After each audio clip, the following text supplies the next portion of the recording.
दुई चार दिन ला बनी पहचान पर खार ना होबे। दुई चार दिन ला बनी पहचान पर खार ना होबे।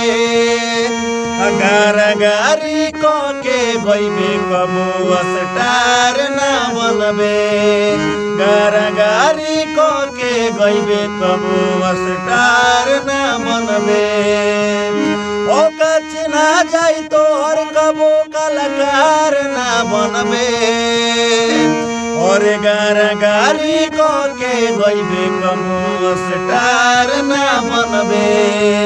गारी को के गईबे कबो स्टार ना बनबे।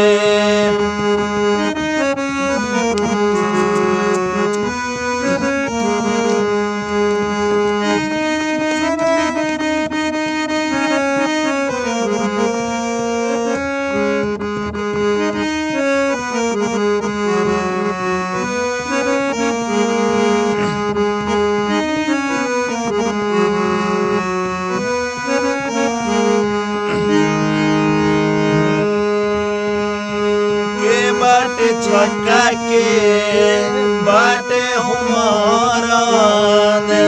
झूठो कहलत बारो लोग माथा के दरन।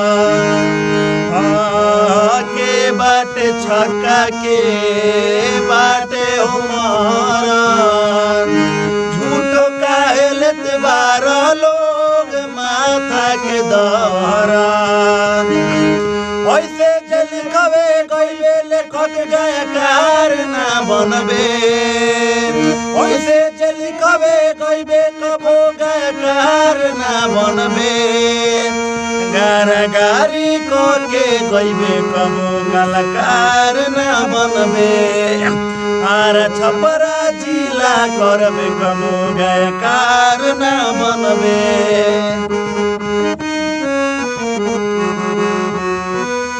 ध्यान दियो भाई लोग, ध्यान दियो। समझा देतानी मिला जुला के चलल जाओ गाय की लाइन में। हला तो पता बानू इहे कुला के एकरा कोई गा देले रहे गाना कि जमन जमन मन करे तवन गावा सोन अपन माई के डस करवावा सोन। यही चलते खराब नहीं गावे की गाना भोजपुरी के बढ़िया बनावे के बा। बात के ध्यान दियो लोग। ढेर विवाद फैलता, विवाद ना फैले के चाहिए। आपस में मिलजुल के गाना गाई लोग, आगे बढ़ी लोग। आवा बेस आवा। गंदा कर तारसन भोजपुरी समाज के। भोर के पी गईलन सन शरम आए लाज के। गंदा कर तारसन भोजपुरी समाज के।